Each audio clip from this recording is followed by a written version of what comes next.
Stocks are still on track for their best week thus far of the year. The Nasdaq heading for another record. The S&P 500 fighting for gains today. We'll see if it makes it there. And of course, there have been a series of catalysts from NVIDIA's GTC event on Monday to the Fed decision on Wednesday. All of that helping to drive the optimism. Joining us now, Amanda Agati, PNC Asset Management Group CIO. Amanda, it's great to see you. It's great to see you too. Thanks so much for having me. So when we talk about the catalyst that we have seen this week in NVIDIA, the Fed not, sort of seen as dovish, what now, right? We see the markets today kind of going sideways. And if we're looking for sort of the next catalyst out there, what's it going to be? Or do we even need one? Do we have sort of a drift up that continues? Well, it does seem like we have this bit of a drift up or melt up, if you will, in terms of this theme that's really taking hold this year. But I think from our perspective, this market is effectively priced to perfection here. And so we are really looking for some kind of strong fundamental catalyst to actually make the market move higher instead of just kind of like the trend line move. From my perspective, I think that fundamental catalyst needs to be a broadening in earnings growth participation. We have not seen that yet. We thought Q4 earnings season would be it, but hopeful that maybe we'll see it for Q1. And so what do earnings season, Amanda, is just a few weeks away here. What are you expecting then? What's sort of your outlook for corporate profits?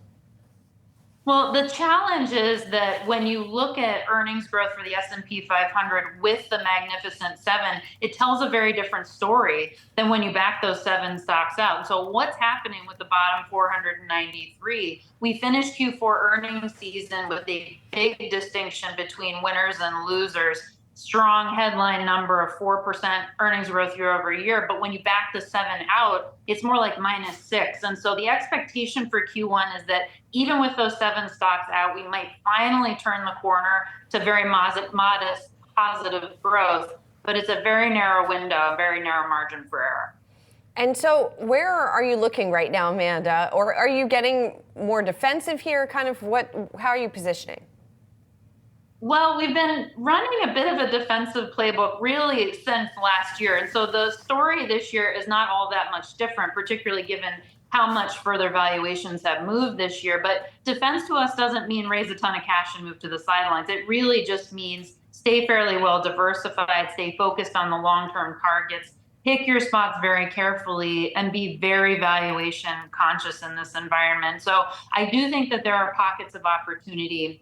I actually think what's more interesting is perhaps what's happening on the fixed income side of the equation. I think there's a bit more opportunity to allocate capital there in the very short run, again, given this sort of valuation disconnect. And Amanda, for fixed income investors who are listening right now, where do you see opportunity? Well, you got to go investment grade for sure. For the better part of the 10 years leading up to the pandemic, we were very focused in below investment grade and credit oriented markets. We were starved for yield, right? We're picking up a lot of basis points of yield. You thankfully don't have to do that anymore. And so we're very focused on investment grade, high grade, core fixed income. We're also putting cash that is sitting on the sidelines to work. We're on the eve of a Fed policy pivot here. Those money market yields look really attractive today, but they are fleeting. And so we're encouraging our investors to make moves into longer duration fixed income. Amanda, just quickly here, when you're looking to the next crop of inflation data, what are you expecting?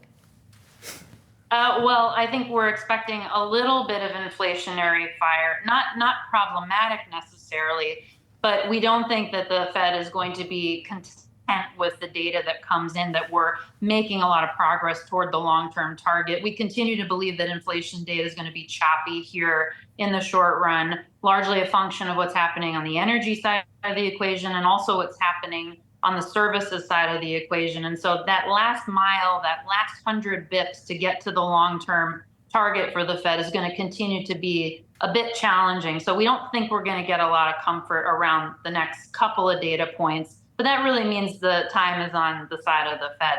They can be patient before taking that first step to cut. All right, Amanda, thanks a lot. Have a great weekend. Thank you. You too. Thanks.